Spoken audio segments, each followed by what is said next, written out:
The gunshot echoed through the marble hallway before the scream even had time to form. Charlotte Hayes froze mid-step, pizza box trembling in her hands, watching a man in an expensive suit crumple to the floor 10 feet away. Blood pooled beneath him, spreading like spilled wine across the white tiles. "Jesus Christ," she whispered, her delivery app still glowing on her phone screen. "Penthouse 47. Extra cheese. $8.50 tip." The suited man who'd fired the shot turned slowly, gun still raised, eyes cold as winter steel. Behind him, through the open double doors, Charlotte could see chaos. Men shouting in Italian, computer screens flashing red, papers flying. And in the center of it all stood someone who could only be Stephen Caruso. The mafia boss looked nothing like the movies, no slicked back hair or gold chains. Just a man in his late 30s, shirt sleeves rolled up, tie loosened, staring at a wall of monitors like they held the secrets to his own execution. His jaw was clenched so tight Charlotte could see the muscle jumping beneath his skin. "Boss," the gunman called out, still watching Charlotte. "We got a problem." Stephen's head snapped toward the doorway. His eyes found Charlotte's, and for a moment, the world reduced to just that connection. Dark brown meeting startled green. Predator assessing prey. "A pizza girl?" His voice was rough, Brooklyn accent bleeding through cultured edges. "You shot Marco over a fucking pizza girl?" "She saw. I don't care what she saw." Stephen crossed the room in 4 long strides. Up close, he was taller than Charlotte expected, broader. A scar cut through his left eyebrow, and his knuckles were scarred like he'd learned to fight before he learned to read. "You ordered pizza?" The gunman shifted uncomfortably. "Vinny did. Before everything went to hell." Charlotte's survival instincts finally kicked in. She thrust the pizza box forward like a shield. "Meat lovers with extra oregano. That'll be $18.50. Stephen's eyes narrowed. Then, impossibly, he laughed. It was a short, bitter sound. "You got balls, I'll give you that." He pulled out a money clip thick enough to choke a horse and peeled off 100. "Keep the change. Tony, get her out of here." But Charlotte wasn't looking at the money. She was looking past Stephen into the office, at the screens painting everything in urgent crimson, and she recognized the code scrolling across them. "That's a ransomware attack," she said quietly. The room went silent.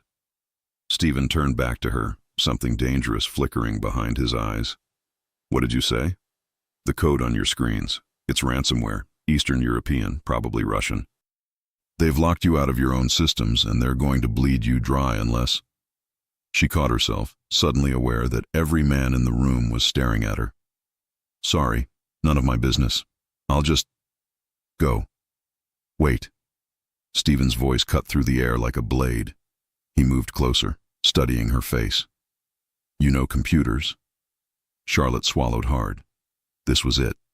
The moment her past caught up with her present. She could lie, walk away, keep delivering pizzas and hiding from who she used to be. Or she could do what she'd sworn she'd never do again. "I know a few things," she admitted. "My entire operation is going dark in—" He glanced at one of his men, who held up 7 fingers. 7 minutes. Every account, every record, every contact. 20 years of work gone. My programmers can't stop it. Hell, they can't even understand it." He stepped closer, invading her space, and Charlotte could smell his cologne mixed with something darker. Fear, maybe. Desperation. "Can you?" Charlotte looked at the pizza box still clutched in her hands. Looked at the dead man on the floor. Looked at the wall of screens bleeding red like an open wound. Every instinct screamed at her to run. "How much?" she asked instead. Stephen's smile was sharp as broken glass. "How much you want?" 50,000.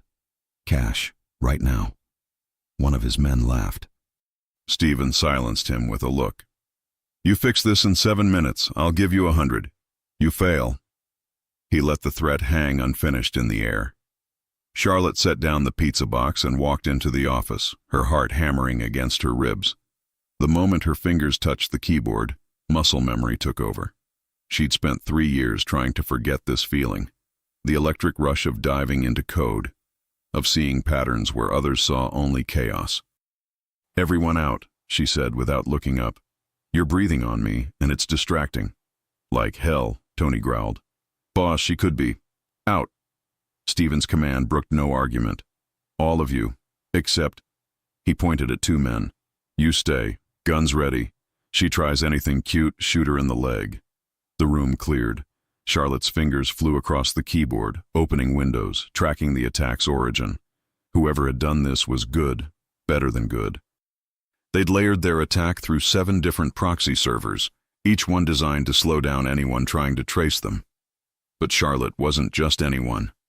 She'd once been Ghost Key, one of the best hackers in the underground scene before she'd walked away, before she'd decided that being nobody was safer than being notorious. You're muttering, Stephen said from somewhere behind her. I think out loud when I code. Deal with it. Charlotte isolated the ransomware's core, found the encryption key they were using. It was elegant, she had to admit. Whoever wrote this knew their stuff. They're not just locking your files, they're copying them. Every transaction, every name, every dirty secret you've got, they're stealing it all while you're panicking about the lock screen. Can you stop it? Stephen's voice was closer now, right behind her shoulder. I can try, but I need access to your backup servers. You do have backups, right? Of course we... Stephen stopped. Marco handled the backups. Charlotte glanced over her shoulder at the dead man in the hallway. The guy your people just killed? That wasn't Christ. Stephen ran a hand through his dark hair. The backups are on an external server, warehouse in Brooklyn. But if I send men now, they won't make it back in. He checked his watch. 4 minutes. Charlotte's mind raced. Without the backups, she'd have to crack the encryption in real time, which was like defusing a bomb while someone kept adding more wires. Possible, but the margin for error was razor thin. Tell me something, she said, still typing. Why'd your guy shoot Marco? Because Marco set this whole thing up. Stephen's voice went cold. My cousin. Worked for me for 15 years. And he sold us out to the Russians for what? A bigger cut? A promise of his own territory? He slammed his fist on the desk, making Charlotte jump. I should have seen it coming. Betrayal's always hardest to spot when it's close, Charlotte murmured, breaking through another layer of the attack. You trust someone long enough, you stop looking for the knife. You sound like you know from experience. Everyone's got a past. Charlotte isolated the final encryption layer. This was it. Break this, and she could regain control. But one wrong move and the entire system would corrupt, taking every bit of data with it into digital oblivion. I need silence, complete silence. For the next 90 seconds, nobody breathes loud. The room went dead quiet. Charlotte could hear her own heartbeat, feel sweat trickling down her spine. The code was beautiful in its viciousness, a masterpiece of destruction. She almost admired it. Then she found the vulnerability. Every programmer left one, whether they knew it or not. A signature, a tell, a tiny crack in the armor. This one had gotten cocky, reused a hashing algorithm Charlotte recognized from her old forums. Her fingers moved so fast they blurred, typing commands, redirecting processes, building a counterattack that would turn the ransomware against itself. The screens flickered once, twice, then everything went black. Charlotte's stomach dropped. Behind her, she heard the distinctive sound of guns being cocked. I swear to God, Stephen started. The screens blazed back to life, now glowing green. System restored. Access granted. All files intact. Charlotte fell back in the chair, her hands shaking. Done. The silence stretched for 5 full seconds. Then Stephen started laughing, really laughing, the sound echoing off the marble and glass. Holy shit, you actually did it. I want my money. Charlotte's voice came out steadier than she felt. Stephen pulled out his phone, made a call in rapid Italian. It'll be here in 10 minutes. Cash, unmarked bills, just like you asked. He looked at her differently now, like he was seeing her for the first time. What's your name? Your real name? Charlotte Hayes. And before you ask, yes, I really do deliver pizzas. This, she gestured at the computers, this isn't my life anymore. But it was once. It wasn't a question. Who were you? Charlotte met his eyes, in for a penny, in for a pound. In certain circles, they used to call me Ghost Key. Stephen's expression shifted from curiosity to something like awe. Ghost Key? The one who took down the Markov banking network, who exposed the... That was a long time ago. Different person. Different life. Why'd you stop? Charlotte stood up, suddenly exhausted. Because I got tired of looking over my shoulder. Tired of wondering if every knock on the door was the FBI or worse. I wanted normal, boring, safe. She laughed bitterly, though apparently even delivering pizza isn't safe in this city. A man appeared in the doorway holding a black duffel bag. Stephen took it, checked the contents, then held it out to Charlotte. 100,000, as promised. Charlotte took the bag, felt the weight of it. More money than she'd seen in 3 years. We're square? Not even close. Stephen moved between her and the door. That attack? Whoever sent it knows everything about my operation now. They copied the files before you locked them out. Which means somewhere out there, someone has enough information to destroy everything I've built. My people, my businesses, my family. His jaw tightened. I need you to find them. Find them and end this. Whatever it costs. I just told you I'm out of that world. And I'm telling you that you just put yourself right back in. Stephen's voice was gentle but implacable. You think the Russians won't find out who stopped their attack? You think they'll just shrug and move on? You're on their radar now, Charlotte Hayes. The only question is whether you're on mine, too. Charlotte felt the trap closing around her. He was right, damn him. The moment she'd touched that keyboard, the moment she'd used techniques only Ghost Key would know, she'd painted a target on her back. If I do this, she said slowly, I'm not one of your soldiers. I work alone, my way, no questions asked. And when it's done, we're finished. You forget you ever met me. Stephen considered this. Then he extended his hand. Deal. But until it's done, you stay close. I've got safe houses all over the city. Pick one. My people will guard you. I don't need guards. Yeah? Stephen gestured to the hallway where Marco's body was being quietly removed. Worked out great for him. Charlotte stared at the offered hand, knowing that if she shook it, everything would change. The quiet life she'd built, the anonymity she'd fought for, all of it would evaporate like morning fog. But the alternative was waiting for the Russians to find her. And they would find her. They always did. She gripped his hand. His palm was calloused, his grip firm. One job, then I disappear. Stephen's smile was all teeth. We'll see. As Charlotte turned to leave, duffel bag over her shoulder, she caught sight of herself in the darkened window. Pizza delivery uniform, ponytail coming loose, fear and adrenaline written across her face. She looked nothing like the confident hacker she used to be. Maybe that was the problem. Maybe you could never really leave your past behind. Maybe it just waited, patient as a spider, for the right moment to pull you back into the web.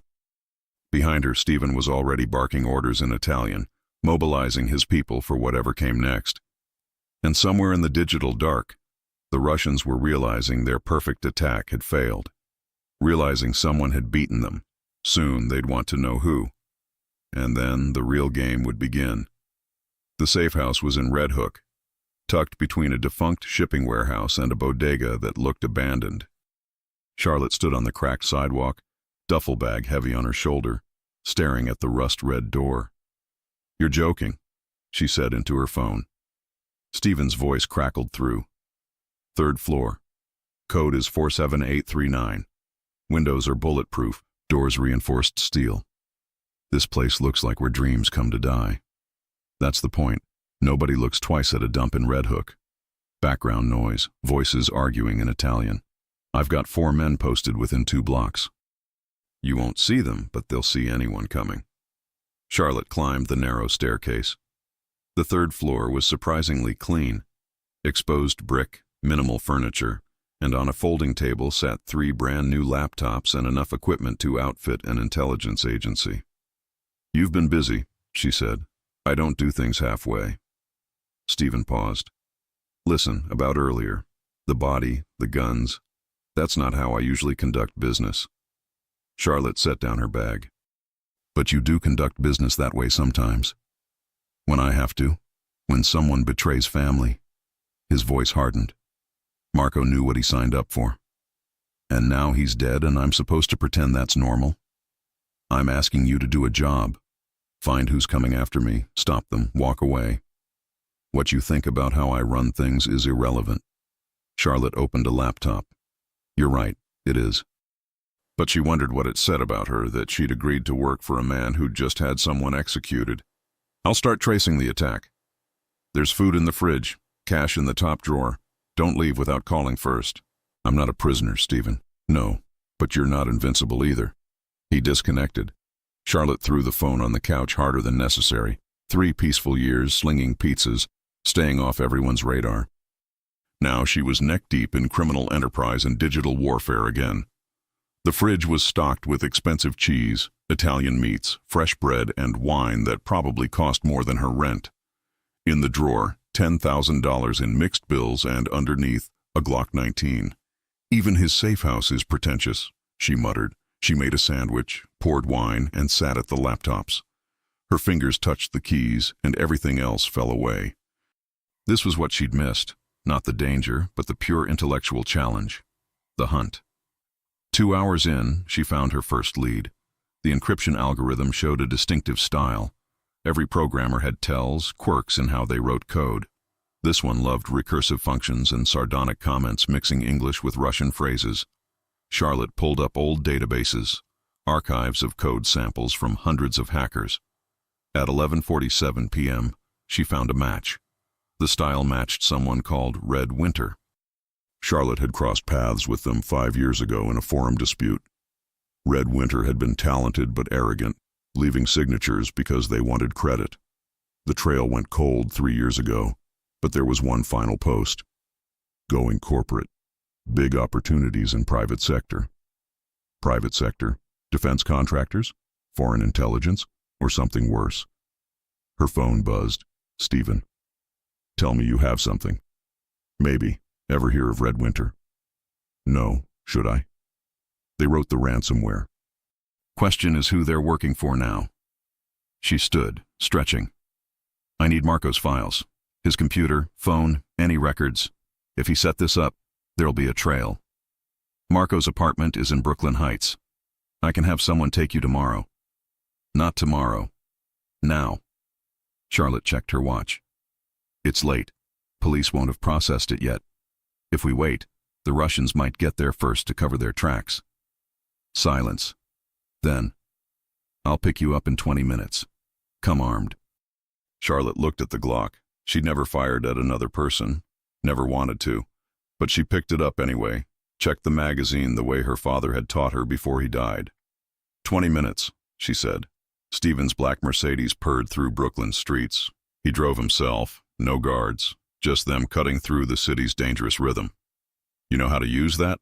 He nodded at the gun. Point and shoot, right? Not even close. Don't pull it unless you're ready to use it. Don't use it unless you're ready to kill. He turned onto Marco's street. You ever killed anyone, Charlotte? No. Good. Let's keep it that way. He parked 3 houses down. I'll handle any problems. You just find what we need. They approached from the side using shadows. Stephen moved with fluid grace, years of violence done in darkness. The building's entrance was locked.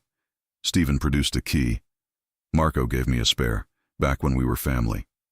4th floor. Stephen led, one hand inside his jacket. The hallway was empty, muffled TVs behind closed doors. Marco's door was ajar. Stephen froze, held up a hand.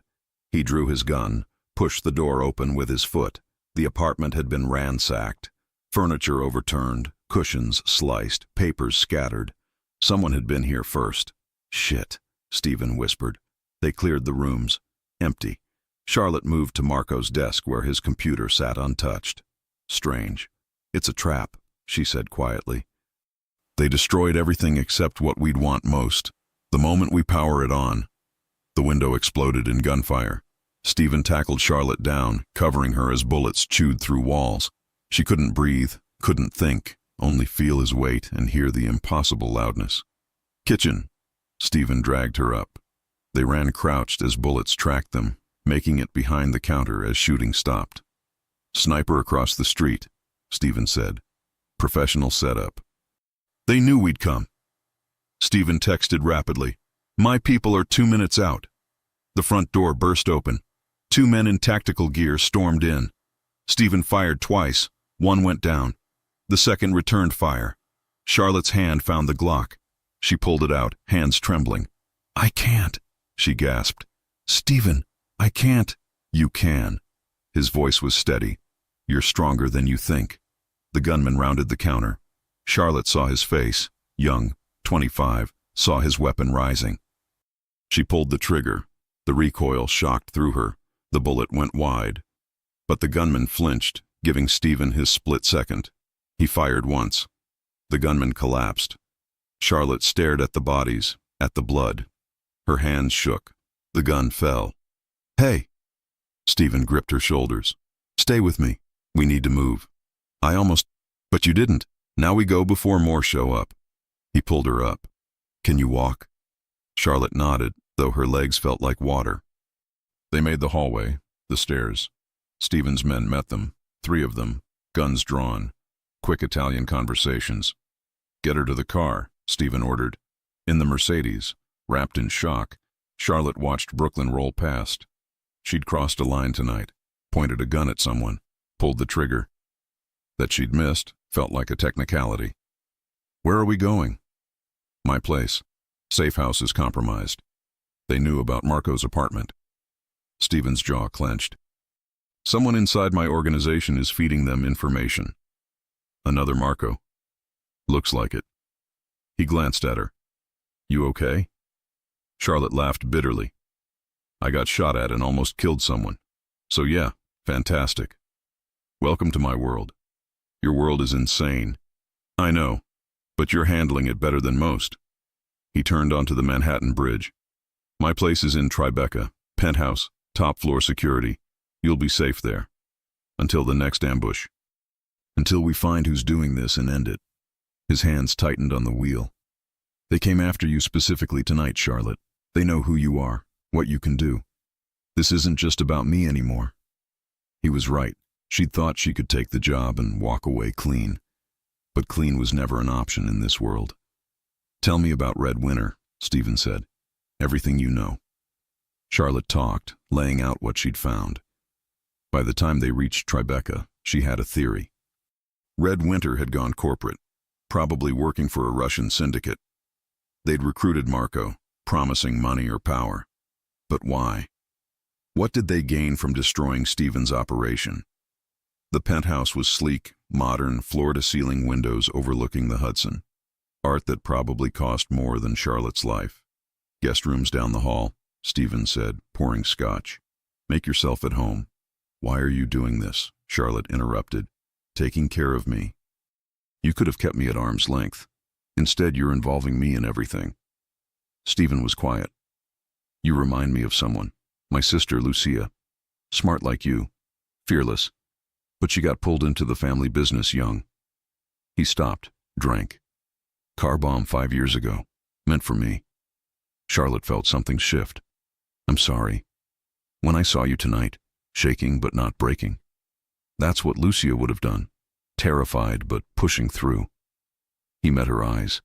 I couldn't protect her. Maybe I can protect you. I don't need protecting. Everyone does. He set down his glass. Get some sleep. Tomorrow we find the mole and stop Red Winter. But sleep was impossible. Charlotte lay staring at the ceiling, replaying the gunfight. Around 3 a.m. she gave up and found Stephen still awake by the window with a laptop. Can't sleep? He asked. Can you? Not in years. He gestured to the couch. Might as well be insomniacs together. Charlotte sat. Tell me about your operation. Everything. If we're hunting a mole, I need to know how deep this goes. Stephen studied her. Then he started talking about the contradictions of his world, violence and loyalty, brutality and brotherhood. We're not monsters, he said. Just people trying to survive in a system not designed for us. I take care of my people. Their families are protected. Kids go to good schools. His voice dropped. Marco knew that. He had everything, and he still betrayed us. Charlotte understood then. Not greed drove Stephen, but family. loyalty. The desperate need to protect what was his. It should have scared her. Instead, it made her want to help him more. "We'll find them," she said. "The mole, Red Winter, whoever's pulling strings. We'll stop this." Stephen looked at her, something shifting in his expression. "Yeah, we will." Outside, the city never slept. Neither would they, not until this was finished. Not until the ghosts stopped hunting them both. Charlotte woke to the smell of espresso and Stephen speaking rapid Italian in the next room. Sunlight streamed through windows, making her squint. For a moment she forgot where she was. Then everything rushed back. The gunfight, the blood, the trigger under her finger. Her body ached. The guest room was minimalist, expensive silence. A far cry from her queen's apartment where sirens bled through walls. In the bathroom she found new clothes, jeans, black sweater, underwear and packaging. Her size. Stephen had thought of everything, which somehow made it worse. She was being controlled, drawn deeper into his world with every courtesy. When she emerged, Stephen sat at the dining table surrounded by papers, phone pressed to his ear. He looked different in daylight, less dangerous, more tired. The scar through his eyebrow caught the light. He ended the call. "Help yourself to coffee. There's food." Charlotte poured espresso, feeling his eyes follow her. "What time is it?" "Almost noon. You slept hard." He pushed a folder across the table. "These are my people. Everyone with access to sensitive information. One of them is feeding the Russians." She opened the folder. 15 faces stared back. Anthony Marcelli, enforcer, 12 years with Stephen. Dominic Russo, financial advisor. Vincent Calabresi, gambling operations. Maria Santos, Stephen's assistant. "How do you know it's one of them?" Charlotte scanned pages. "Because they're the only ones who knew about Red Hook, about Marco's apartment." Stephen's jaw tightened. "Someone told the Russians exactly where to find us." Charlotte studied the faces. Traitors didn't look like traitors. They looked like family until the knife went in. "We need to feed them false information. Set a trap." "I'm listening." "Tell each person something different. A location, time, plan. Whatever leaks, we'll know who's talking." She set down the folder. "But it has to be believable." Stephen leaned back. "There's a shipment Thursday night. We could leak different dock locations to different people. See which gets hit. That works if you're willing to lose the shipment." "I'm willing to lose more than cargo to find this rat." His phone buzzed. His expression darkened.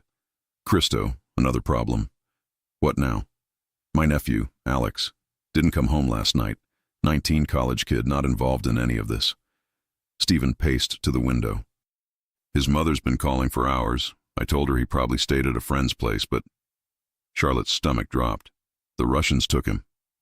They're sending a message, couldn't kill us, so they're going after family." He turned back, something raw in his face. Fear. "Alex is innocent. His mother begged me to keep him out, and I did. I kept my promise." "Can you track his phone?" "Turned off at 2 a.m. in Williamsburg. After that, nothing." Stephen's hands clenched. "If they hurt him..." "They won't. Not yet." Charlotte stood. "They took him for leverage. They want something, which means they'll make contact. When they do, we can trace it. And if they don't? If they just..." He couldn't finish. Charlotte surprised herself by walking over. "We'll find him, I promise." Stephen looked down at her. The mobster facade cracked. "Just a man terrified for family." "You can't promise that." "Watch me." She pulled out her phone. "Give me access to Alex's accounts. Social media, email, everything. People leave digital trails." For 3 hours, Charlotte dove into Alex Caruso's digital life. Engineering student at NYU, good grades, normal friends. Instagram showed study sessions and weekend parties.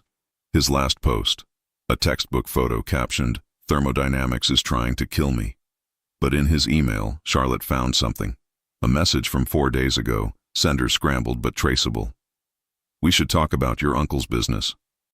Starbucks on Bedford, 8 p.m. Tuesday. He met with someone," Charlotte showed Stephen. "Tuesday night, 2 days before the attack." Stephen's face went pale. Alex wouldn't. He might not have known. They probably posed as journalists, asked innocent questions. Charlotte traced the IP address through proxy servers. But he gave them something, information about you. So this is my fault. It's not your fault that predators hunt for weak spots. Charlotte broke through the final proxy. Got it. Brighton Beach. Brighton Beach. Russian territory, not Stephen's turf. Stephen grabbed his jacket. I'm going there. That's exactly what they want. Charlotte blocked the door. You walk into Brighton Beach, you're declaring war on the Volkov Bratva. My nephew will die if you go in guns blazing. She held his gaze. Let me do this my way. I can find where they're holding Alex without them knowing. Stephen's phone rang. Unknown number. Speaker on. Yeah. A voice, distorted. Stephen Caruso. We have something that belongs to you. If you hurt him, he's unharmed, for now.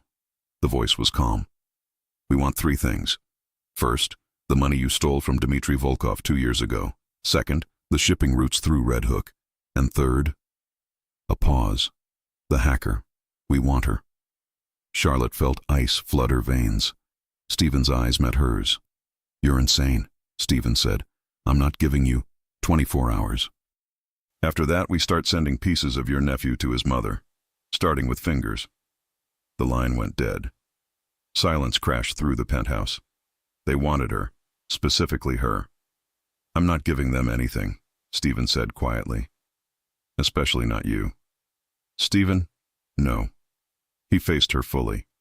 They can have the money, the roots. But I'm not handing you over to be tortured and killed. It might be the only way to save Alex. Then we find another way. His voice was steel. I already lost Lucia. I'm not losing anyone else. Charlotte's mind raced. What if we don't give them the real me? Stephen frowned. What? They've never seen me face to face. They only know Ghost Key's reputation. What if we give them someone else? Someone who can pass long enough to get Alex back? A decoy. Bait. Charlotte pulled up her laptop. You must have someone who can handle themselves, smart enough to play the role. Stephen thought. Maria, my assistant. She's sharp, trained in self-defense, knows our operation. Can you trust her? With my life. She helped me build this from nothing. He paused. She's also Alex's godmother.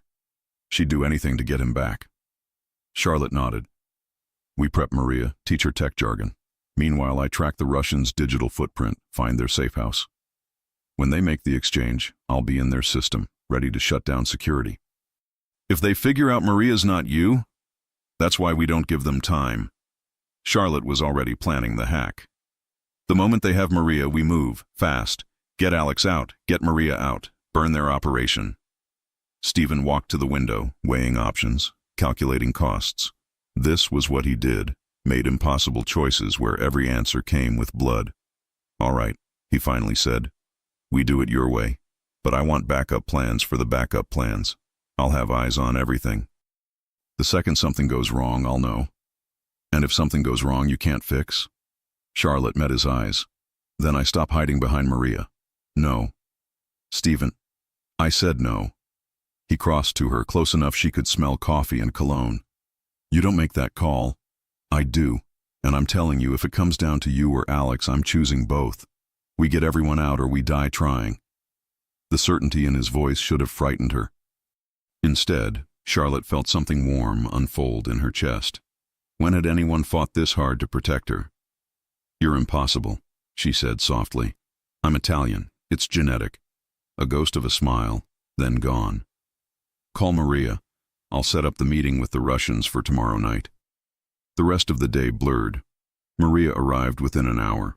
Sharp-eyed, 40s, silver-streaking black hair. She didn't blink at the plan, just asked what she needed to know. Charlotte taught her basics. How to talk about encryption, reference famous hacks, carry Ghost Key's arrogance. Maria was quick, picking up lingo faster than expected. You've done this before, Charlotte observed. The acting. Maria's smile was thin. I've spent 20 years pretending to be just a secretary while running half of Stephen's operation. Playing a hacker for a few hours. Easy. While they worked, Stephen coordinated with his people. Plans within plans, escape routes and kill zones. The penthouse became a war room. Charlotte barely noticed evening falling. Her eyes burned from screens, fingers ached from typing. But she was close. The Russians' security was good, but nobody was perfect. She'd found 3 vulnerabilities. By tomorrow night, she'd own their network. Around midnight, Maria left.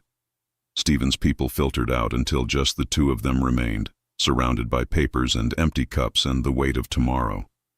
"You should sleep," Stephen said, though he made no move toward bed. "So should you. I'll sleep when Alex is home." He loosened his tie. "I keep thinking what I'll tell his mother if this goes wrong." Charlotte saved her work, closed the laptop.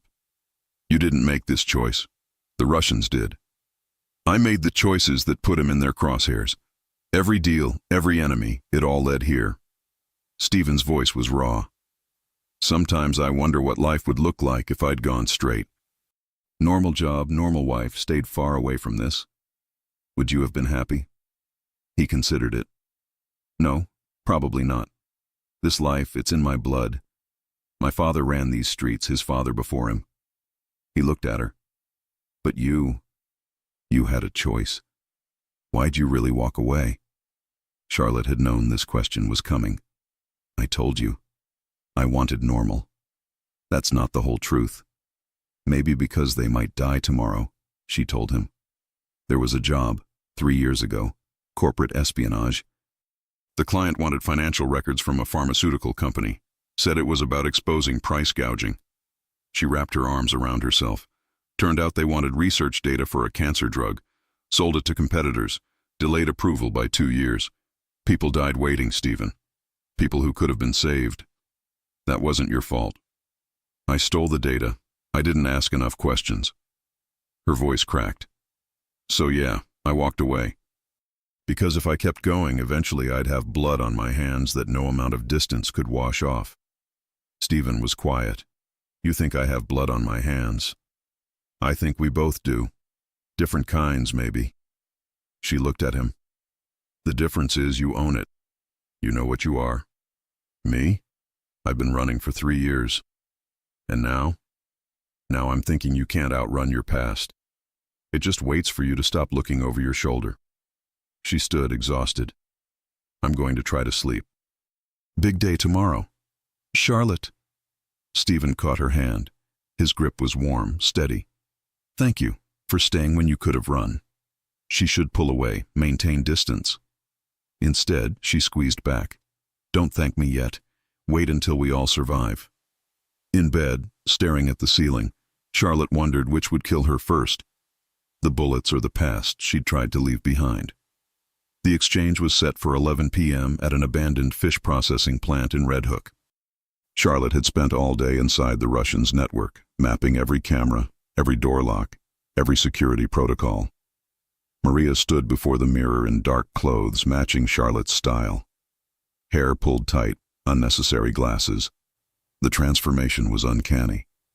"How do I look?" Maria asked. "Like someone who could ruin lives with a laptop," Charlotte said. "Perfect." Stephen coordinated on the phone.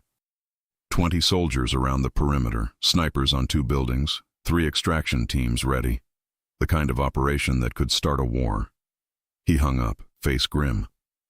"Everyone's positioned. Tony goes in with you, plays security." "If they search me?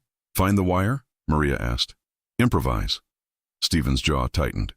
"Buy time until we extract you." Charlotte pulled up security feeds on her laptop.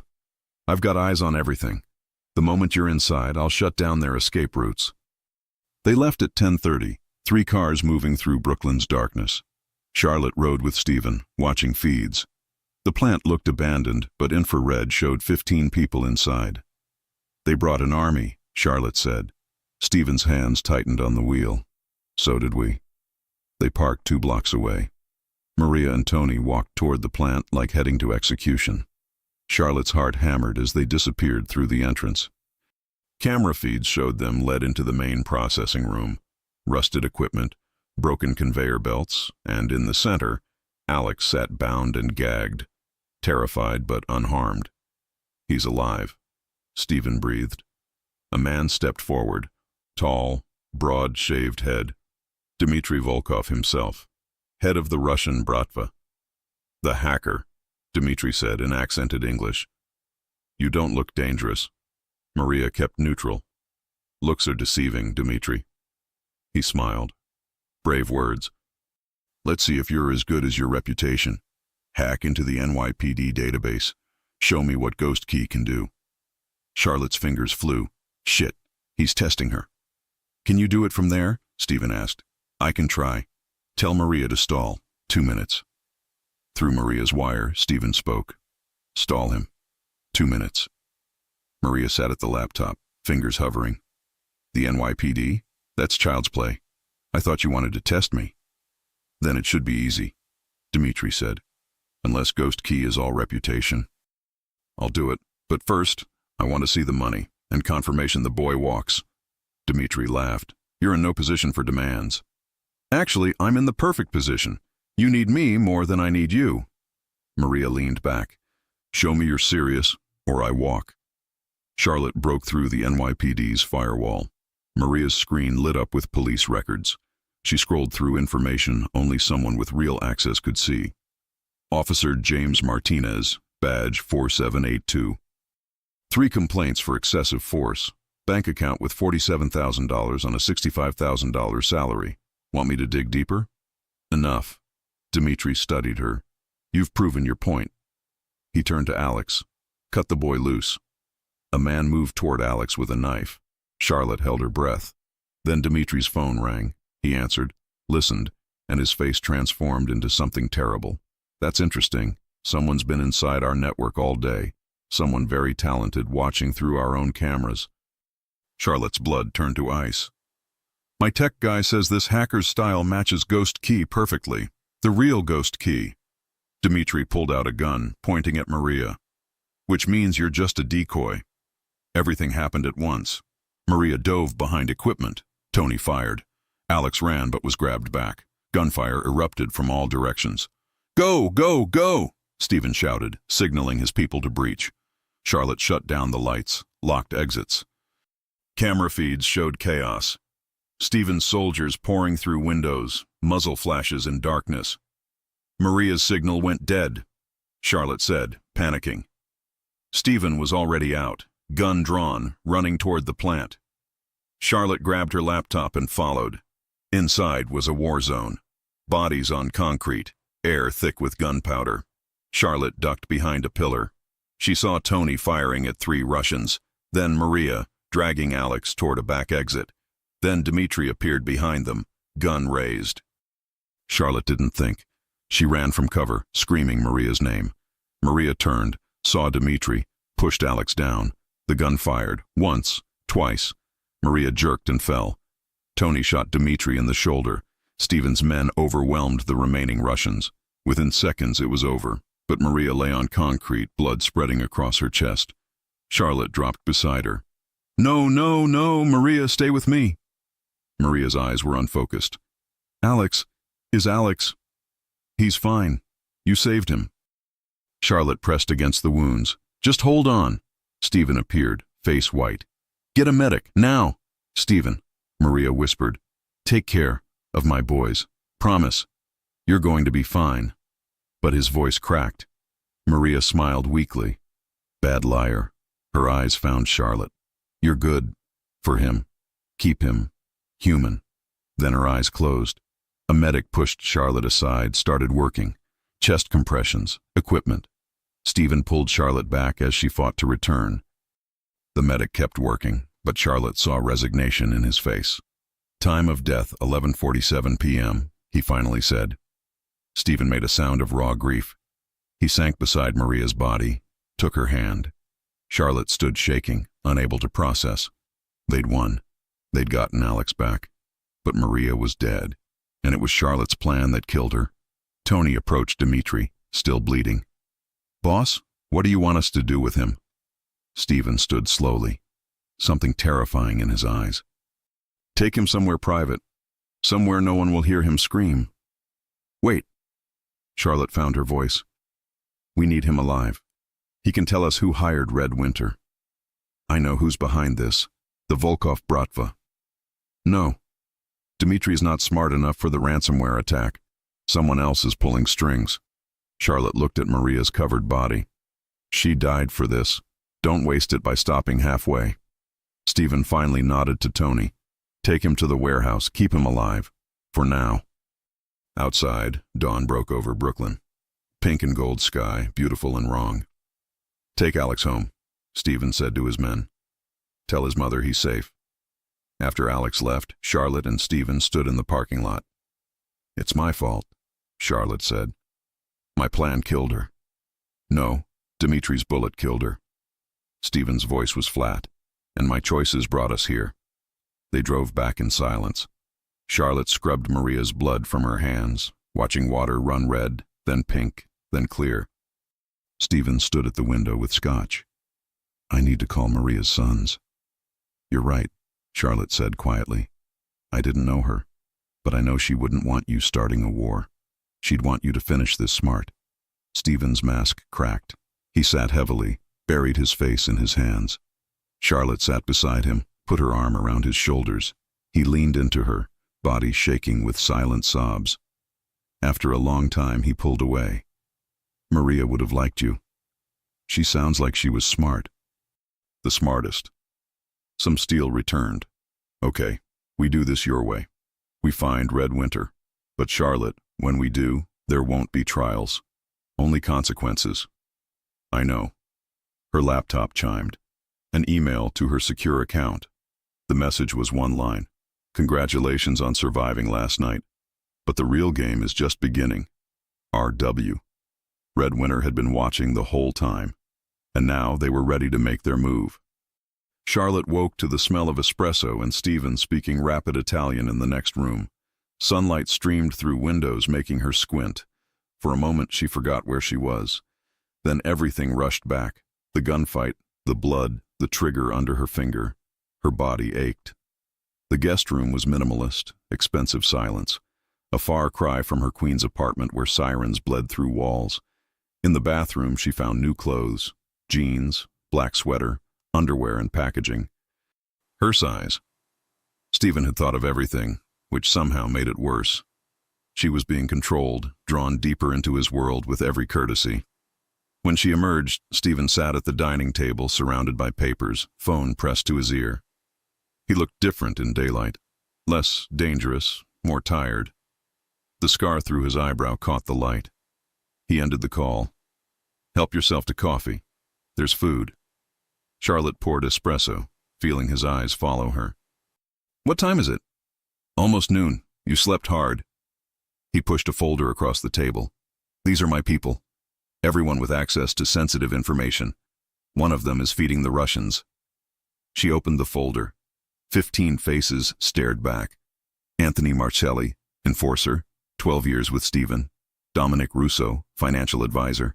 Vincent Calabresi, gambling operations. Maria Santos, Stephen's assistant. How do you know it's one of them? Charlotte scanned pages. Because they're the only ones who knew about Red Hook, about Marco's apartment. Stephen's jaw tightened. Someone told the Russians exactly where to find us. Charlotte studied the faces. Traitors didn't look like traitors.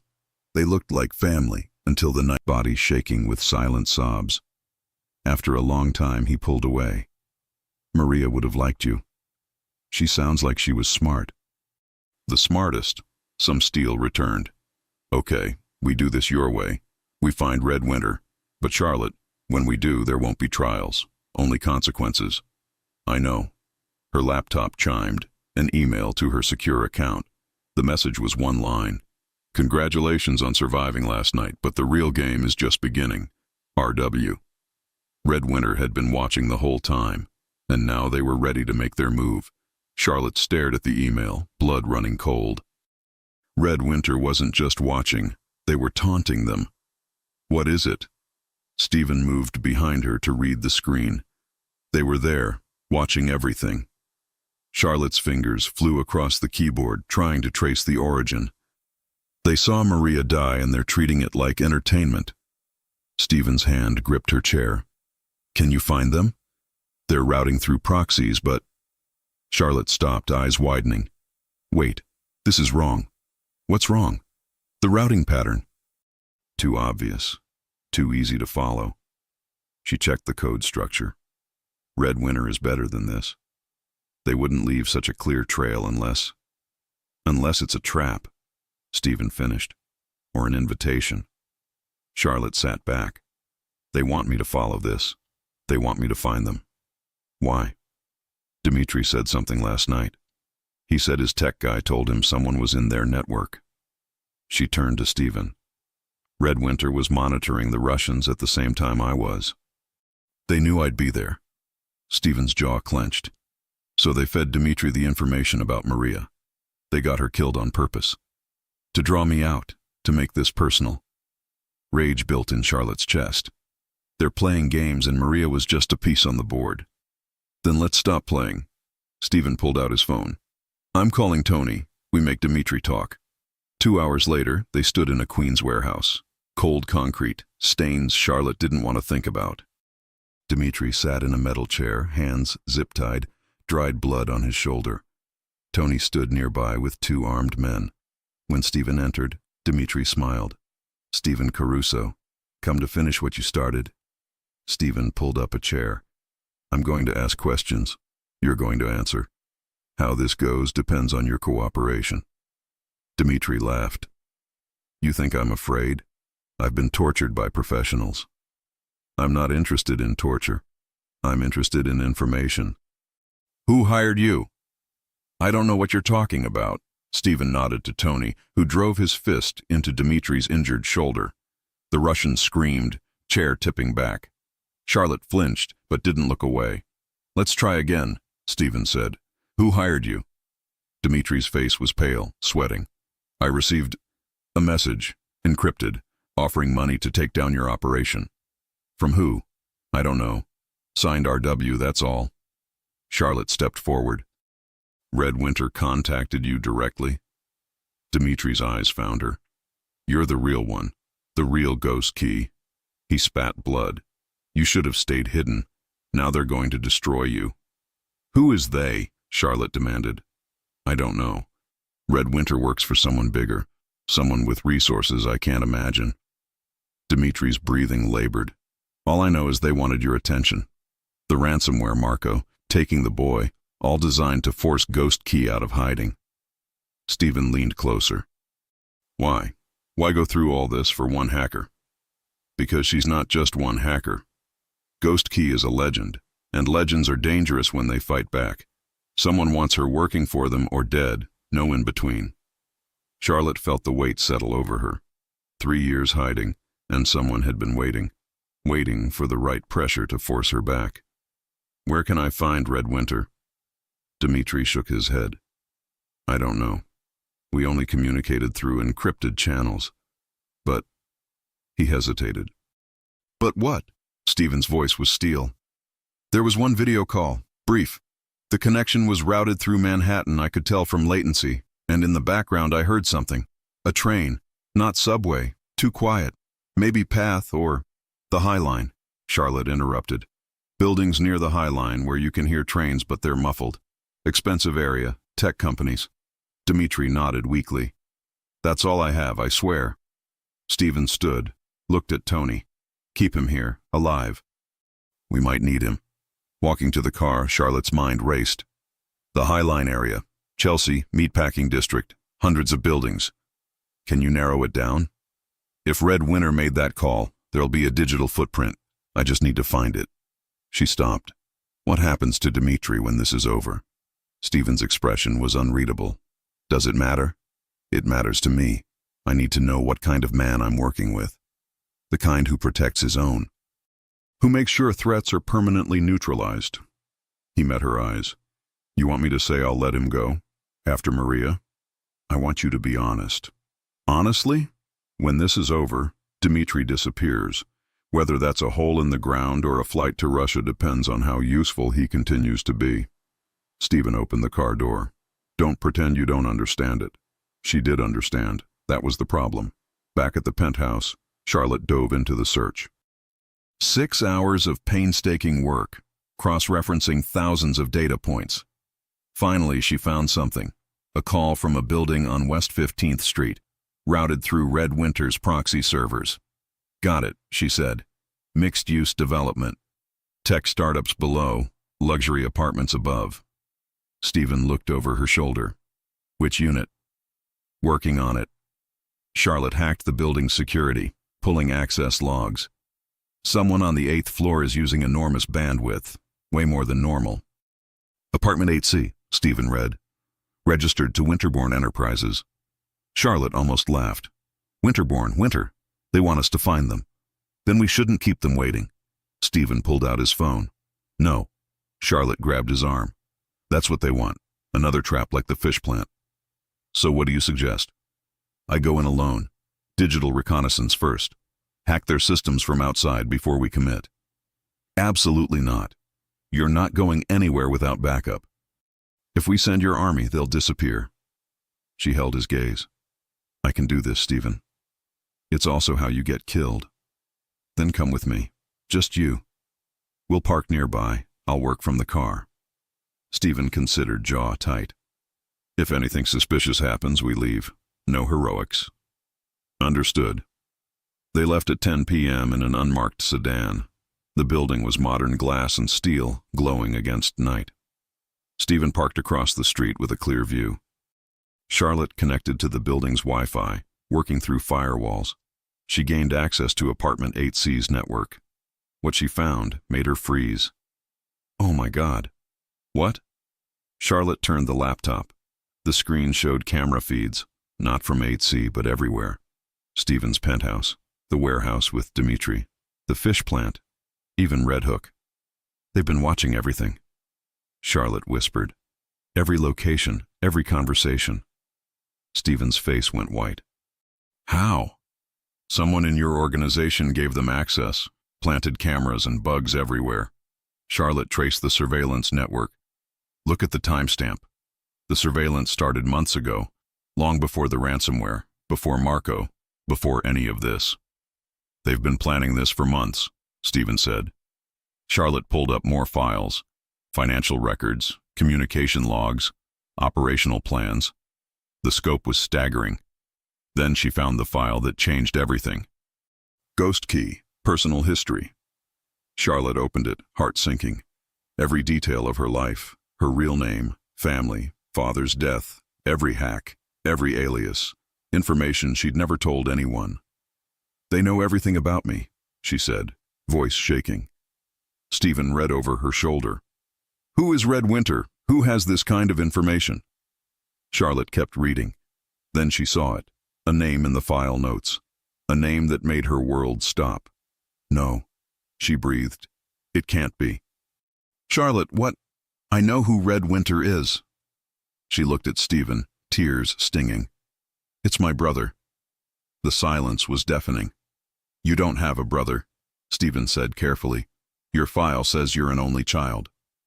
My file is wrong. I had a brother. Daniel. 2 years older. Charlotte's hands trembled.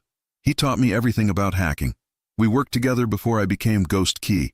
But then a job went wrong. Client turned out to be FBI.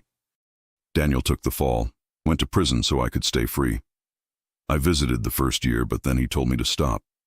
Said I reminded him of everything he'd lost. When did he get out? 3 years ago, right when I quit hacking. Charlotte wiped her eyes. I tried to find him, make things right. But he'd disappeared, changed his name, erased his footprint. I thought maybe he'd died or left the country. Stephen was quiet. If he's your brother, why do this? Why come after you? Because I abandoned him. I built a reputation while he rotted in prison for my mistakes. When he got out, I was gone, living normal while he had nothing. Charlotte looked at the building. He's not trying to recruit or kill me. He's trying to make me understand what it feels like to lose everything. Maria, Stephen said softly. He knew she'd die. He wanted me to feel the guilt, the responsibility. Charlotte closed the laptop. He's not in that apartment. This is just another game. Then where is he? Charlotte thought through everything, the attacks, timing, messages. Suddenly she understood. The funeral, she said. Maria's funeral is tomorrow. He'll be there. How do you know? Because that's where I'll be most vulnerable, where he can finally face me. She looked at Stephen. He's been orchestrating this to lead us to that moment. Tomorrow at Maria's funeral, this ends. Stephen started the car. Then tomorrow we finish this, your way or mine, but it ends. As they drove through Manhattan's dark streets, Charlotte couldn't stop thinking about Daniel, her brother, her mentor, her first partner, the person she'd failed most completely. Tomorrow she'd face him, and one of them wouldn't walk away. Maria's funeral was held at St. Anthony's, a small Catholic church in Brooklyn, where she'd been baptized 43 years ago. The morning was gray and cold, weather matching the heaviness in everyone's hearts. Charlotte stood beside Stephen in the back, watching mourners file in. Maria's two sons sat in the front pew, barely holding themselves together. Their father had died years ago, and now their mother too, because of Charlotte. "Stop," Stephen said quietly, reading her thoughts. "This isn't on you, isn't it? If I'd never agreed to help, then more people would be dead, and Maria would still be gone. The Russians would have come after everyone eventually." He touched her arm. She knew the risks. She chose to help. The service began. A priest spoke about Maria's kindness, her strength, her dedication to family. People shared memories, funny stories, touching moments, glimpses of a woman Charlotte barely knew but would never forget. Throughout it all, Charlotte's eyes scanned the crowd, looking for a face she hadn't seen in 3 years, looking for Daniel. He wasn't there. After the service, they moved to the cemetery. Rain fell in sheets as they lowered Maria's casket. Stephen stood rigid, jaw clenched, refusing emotion. But Charlotte saw his hands shaking. As the crowd dispersed, Charlotte noticed a man standing apart, tall, thin, black coat with collar turned up. Watching her, her heart stopped. Daniel. He looked different, older, harder, lines around his eyes. But it was him, her brother. He nodded once, then turned and walked toward the gates. Charlotte didn't think. She just followed. "Charlotte, wait!" Stephen called, but she was already running through rain, weaving between headstones, chasing the ghost of her past. Daniel led her to an old mausoleum at the far edge, away from everyone. He stopped in the doorway, finally turning. "Hello, Charlie," he said. The childhood nickname hit like a punch. "Daniel." Her voice cracked. "Why? Why are you doing this? Why?" He laughed bitterly. "You really have to ask? You left me to rot, Charlotte. 5 years in prison while you became famous, made millions, lived the life we were supposed to build together. You told me to stop visiting. You said you never wanted to see me again. Because every time I saw you, it reminded me that I was in there because of your mistake." His voice rose. "That job was supposed to be simple, but you didn't check properly. And when the FBI showed up, who did they catch? Me, while you slipped away." Charlotte felt tears mixing with rain. "I tried to turn myself in, 3 times, but you'd already confessed, taken full responsibility. You wouldn't let me save you. Because I loved you, you idiot. Because you were my little sister and I couldn't let you throw your life away." Daniel's eyes were wet now. "But then what did you do? You kept hacking. You became Ghost Key. You took everything I taught you and made yourself a legend while I was forgotten." "That's not true. I never forgot you. Every hack was for you. I was trying to make enough money to fix things, to get you the best lawyers, to ease your guilt. That's all it was." Daniel stepped closer. "And then, when I finally got out, when I came looking for you, you were gone. Vanished. Living some normal life like none of it ever mattered. I quit because I couldn't do it anymore. Because every time I hacked into something, I saw your face. I saw what it cost you." Charlotte wiped her eyes. "I quit because I was drowning in guilt. So you survived by forgetting me. How convenient. I never forgot you." Charlotte's voice broke. "I looked everywhere. I tried to find you for months. But you'd erased yourself so completely. I thought maybe you were dead." Daniel was quiet. When he spoke, his voice was softer. "I wasn't dead. I was becoming Red Winter, learning everything, building connections, gathering resources, all so I could do what I'm doing now." Destroying innocent people. Getting Maria killed. That's your revenge. Maria wasn't innocent. None of them are. His face hardened. They're all part of this world that destroys lives. I'm just evening the scales. By becoming exactly what you claim to hate. Charlotte stepped forward. You're not evening anything, Daniel. You're just spreading more pain. Good. Because pain is the only thing that makes people understand. He pulled out a phone. In 10 minutes, every piece of dirt I have on Stephen Caruso goes public. Financial records, murder confessions, connections to every illegal operation. His empire burns. Charlotte's blood ran cold. You can't. There are innocent people, families, kids, who depend on those operations. Collateral damage, just like I was. No. Charlotte stepped closer. You weren't collateral damage. You were my brother, and I failed you. I admit that. I carry that guilt every day. But destroying Stephen won't change what happened to us. It won't give you back those 5 years. It'll just make you a monster. Maybe I'm already a monster. Maybe prison made me one. Daniel's finger hovered over the phone. You have 30 seconds to convince me otherwise. Charlotte's mind raced. All she had was words. You're right, she said finally. I failed you. I abandoned you. I let you take the fall for my mistake, and then I ran away. You have every right to hate me. Daniel's expression flickered with surprise. But that woman who died last night, Maria, she had 2 sons. They just buried their mother in the rain. And if you destroy Stephen's organization, you'll destroy them too. Their college funds, their security, their future. Charlotte's voice shook. Please, Daniel, punish me if you want. Expose me. Destroy me. But don't hurt people who have nothing to do with this.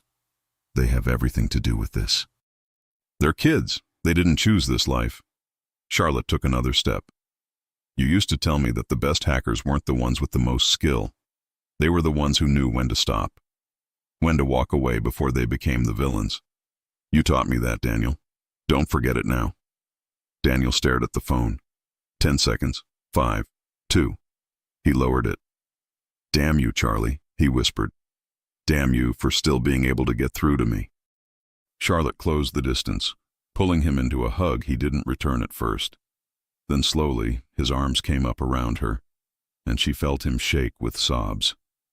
I'm sorry, she said into his shoulder. I'm so sorry for everything. I know you are. Daniel pulled back, wiping his eyes. But sorry doesn't fix anything. No, but maybe we can start fixing things together. Before Daniel could respond, Stephen appeared at the entrance, gun drawn, 3 men behind him. Step away from her, Stephen said, voice deadly calm. Charlotte moved between them. No, Stephen, wait. We were just talking. Talking? He's Red Winter. He got Maria killed. I know, but he's also my brother. Charlotte kept her hands up. And he's not going to release those files. Right, Daniel? Daniel looked at Stephen with hatred. You don't deserve mercy. Maybe not, but Maria's sons deserve a future, and Charlotte deserves not to watch her brother die today. Stephen didn't lower the gun. So here's what's going to happen. You delete every file you have on me. Then you disappear. Leave New York. Leave the country.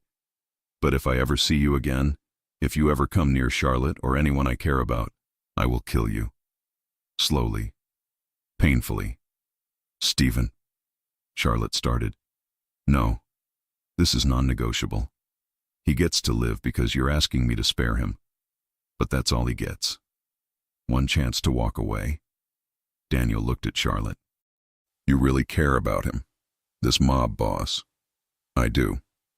Even though you know what he is, what he's done, I know what I am too, what I've done. Charlotte's voice was steady. Maybe we're all trying to survive in a world that doesn't give us better options. Daniel was silent. Then he pulled out his phone, navigated to a folder, and deleted it. Then another and another. Charlotte watched the files disappear. All the leverage, all the ammunition. Done, Daniel said quietly. It's all gone. Stephen nodded to his men, who lowered their weapons. Then go, now, before I change my mind. Daniel looked at Charlotte one last time. For what it's worth, I'm glad you found something. Someone. even if I don't understand it. Daniel. Goodbye, Charlie. He walked past Stephen and out into the rain, disappearing between headstones like a ghost fading. Charlotte stood there, watching him go, feeling like a piece of her heart was walking away. Stephen came to stand beside her. Are you okay? I don't know. Ask me in a few years. She turned to him. Thank you for not killing him. I didn't do it for him. I did it for you. Stephen's expression softened. Though I reserve the right to regret this decision. Charlotte managed a small smile. That's fair. They walked back through the cemetery together, past Maria's fresh grave, past mourners under umbrellas. Stephen's men fell in behind them. What happens now? Charlotte asked. Now we make sure Daniel actually leaves. I've got people tracking him. If he stays in the city, if he breaks his word, then... Stephen left the threat unfinished. And if he keeps his word? Then we move on. We rebuild. We figure out how to live with everything we've done. Stephen stopped, turned to face her. Charlotte, I need to know. Are you going to disappear again? Go back to delivering pizzas? Charlotte thought about it. About 3 years of hiding, pretending. About the past week of violence and loss, and finding parts of herself she'd buried. No, she said finally. I don't think I can go back. But I don't know what moving forward looks like either. Maybe we figure it out together. Stephen held out his hand. I know my world is dangerous, but if you want to stay, if you want to help me build something better, I'd like that. Charlotte looked at his offered hand, at the scars on his knuckles, at the strength and gentleness combined. She took his hand. Okay, she said. Together. But Stephen, if we're doing this, we do it differently. No more secrets. No more treating people as disposable. That's a tall order for a mob boss. Then maybe it's time to be something other than just a mob boss. Stephen smiled, a real smile. You're going to be trouble, aren't you? Definitely. Good. I hate being bored. They walked out together, rain falling around them, washing away blood and grief. Behind them, Maria rested in peace. Ahead, the future was uncertain and dangerous, but for the first time in 3 years, Charlotte felt like she was exactly where she was supposed to be, even if it was in the middle of organized crime, holding hands with a man who'd killed people, planning to rebuild an empire from the inside out. Life was complicated, but at least it was real. 3 months after Maria's funeral, Charlotte stood in what used to be a warehouse in Queens. Now it was something else, part tech hub, part community center, part legitimate front for Stephen's operations. You're sure about this? Stephen asked, watching workers install computer equipment. I'm sure. Charlotte ran her hand along a desk. We can't change everything overnight, but we can start. Job training programs, coding classes for kids in the neighborhood, legitimate tech consulting. We use what we're good at to actually help people. Stephen looked skeptical. And you think my people will go for this? Half of them have been running numbers and moving cargo their whole lives. Then we teach them new skills. The world's changing, Stephen. Either we change with it, or we get left behind. Charlotte pulled up a spreadsheet on her laptop. Look, I've already got contracts with 3 companies who need cybersecurity consulting. Legitimate work, good money. We can funnel profits back into the community programs.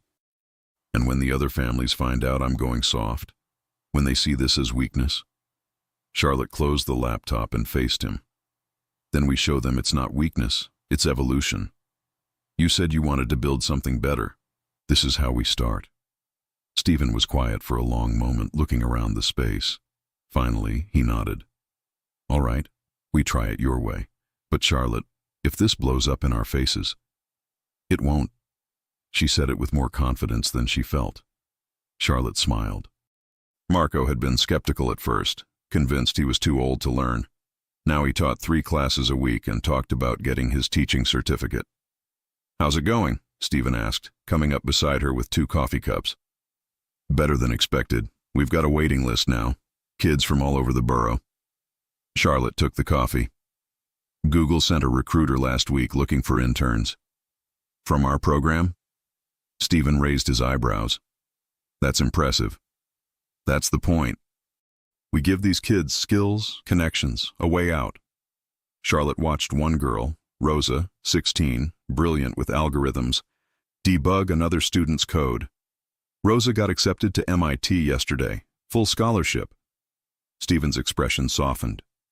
Maria would have loved this. I know. I think about her every time I walk in here. Charlotte turned to him. We should do something. A scholarship in her name. Consider it done. I'll have the lawyers set up the foundation this week. Stephen checked his phone. We've got that meeting with the other families in an hour. You ready? The meeting was at a restaurant in Little Italy, neutral territory. Stephen had called it to formally announce the changes in his operations, the shift toward legitimate business, the community programs. Some would see it as weakness, others as evolution. Either way, this meeting would determine whether they'd be allowed to change or forced to defend their territory. They arrived early. The private room had a long table, 6 chairs. Stephen took the head. Charlotte sat to his right, laptop ready. The other bosses arrived one by one. Vincent Castellano, old-school mobster in his 60s. Angela Russo, sharp-eyed, ran gambling operations. David Chen, youngest at 42, managed import-export. And finally, Nikolai Volkov, who'd taken over Russian operations after Dmitry disappeared. Nikolai's eyes found Charlotte immediately. So this is the famous ghost key. The woman who brought down my cousin. Your cousin brought himself down, Charlotte said evenly. I just helped clean up the mess. Nikolai smiled, but there was no warmth. Perhaps you're more dangerous than you look. Thank you for coming, Stephen said, cutting through tension. I know there have been rumors about changes I'm making. I wanted to address those directly. Rumors? Vincent leaned back. Stephen, you've gone soft. Community centers, job training. This isn't how we do business. It's how I do business now. Stephen's voice was calm but firm. The world's changing. Law enforcement has better technology. The old ways don't work anymore. We either adapt or end up extinct. Angela tapped her nails on the table. And you think teaching kids to code is going to protect us? I think diversifying into legitimate businesses protects us. Charlotte pulled up her laptop, displayed a presentation. Look at these numbers. Our tech consulting firm grossed $2 million last quarter. All legal, all clean. We're building something sustainable. David Chen studied the numbers. That's impressive. But what about our traditional revenue streams? Still operating, Stephen said, but transitioning. We're not abandoning everything overnight. We're adding legitimate options alongside the old business. Think of it as insurance. Insurance against what? Nikolai asked. Against being who we are. Against becoming irrelevant. Stephen leaned forward. My grandfather started this organization to protect his people, to give them opportunities. That mission hasn't changed. The methods have. Vincent shook his head. I've been doing this for 40 years.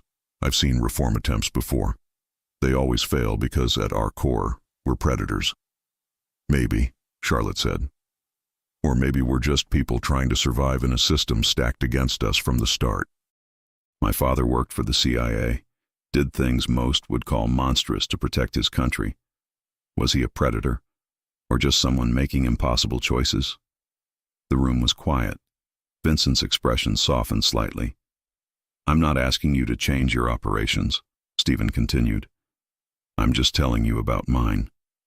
But I am asking for your support, or at least your tolerance. Let me try this.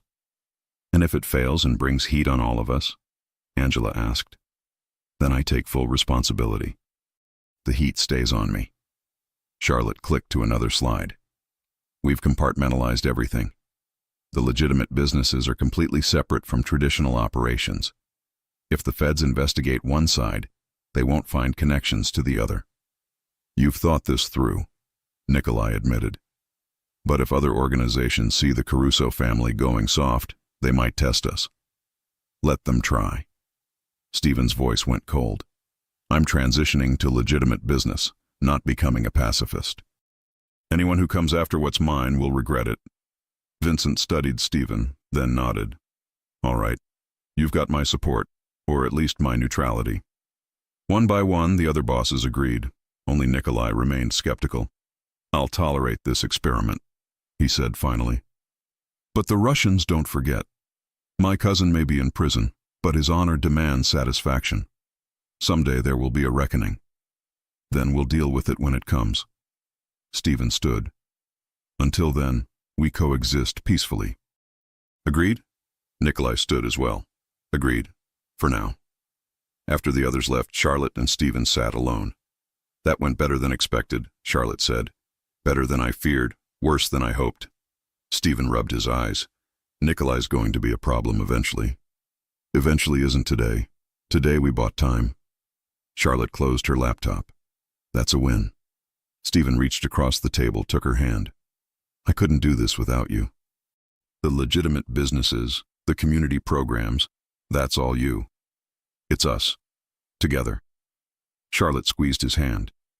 Stephen stood, moved around the table, and to Charlotte's surprise, dropped to one knee. "Stephen, what are you?" He pulled out a small velvet box. Inside was a ring. Simple, elegant, a single diamond. "Charlotte Hayes, Ghost Key, pizza delivery girl, the most brilliant and infuriating woman I've ever met." Stephen's voice was thick with emotion. "I know my world is complicated. I know I'm not the safe choice. But I love you. I've loved you since you walked into my office with that pizza and saved my operation. Will you marry me?" Charlotte felt tears streaming down her face. 6 months ago, she'd been hiding from her past, delivering pizzas, pretending. Now she was here, building an empire with a man who saw all of her and loved her anyway. "Yes," she said, voice barely above a whisper. "Yes, you complicated, dangerous, impossible man. I'll marry you." Stephen slipped the ring onto her finger, then stood and pulled her into a kiss that tasted like coffee and promise and new beginnings. "Your timing is terrible," Charlotte laughed through tears. "We just finished a tense meeting, and you decide now is the moment for romance. I wanted to propose somewhere meaningful. This is where we got approval to build something new." Stephen wiped tears from her cheeks. "Besides, in our world, you can't wait for perfect moments. You have to make them." They left the restaurant hand in hand, walking into the New York evening. 3 months later, they were married in a small ceremony at the community center. Rosa helped set up computers displaying photos of Maria, of Stephen's sister Lucia, of Charlotte's father, all the people lost along the way who'd made this moment possible. Tony gave Charlotte away, tears streaming down his face. Angela Russo was there, along with David Chen and even Vincent Castellano. The old and the new, all gathered to witness genuine love surviving against impossible odds. As Charlotte walked down the makeshift aisle between rows of computers, she thought about the journey that had brought her here. From Ghost Key to pizza delivery girl to mob consultant to, what? Wife, partner, architect of a new kind of empire, all of the above. When she reached Stephen, when he took her hands and smiled at her with that mix of love and mischief, Charlotte knew she'd made the right choice. "Ready?" the priest asked. Charlotte looked at Stephen, at the community they'd built, at the future stretching ahead. "Ready," she said. And she was. The past had brought her here, through prison and betrayal, through loss and redemption, through code and chaos. But the future was theirs to write, one line at a time. As the priest pronounced them husband and wife, as Stephen kissed her to applause from an audience of mobsters and students, Charlotte felt something she hadn't felt in years. Hope. Not naive hope, but the hard-earned hope of someone who'd seen darkness and chosen to build light anyway. Outside, the New York sun set over Queens, painting the sky gold and crimson. And in a community center that used to be a warehouse, surrounded by computers teaching kids to code their way out of poverty, Charlotte and Stephen began their life together. It wouldn't be perfect. Nothing ever was. But it would be theirs. Built on truth instead of lies, on partnership instead of power, on the radical belief that even people with blood on their hands could still reach for something better. And sometimes that was enough. More than enough. It was everything. If you enjoy stories like this, take a moment to subscribe to the channel. That's how I'll know you truly liked it. Even if you're watching on your TV, Grab a second to join this family of fans who love emotional and heartfelt stories. Your support means everything, and it helps us bring you even more tales like this one.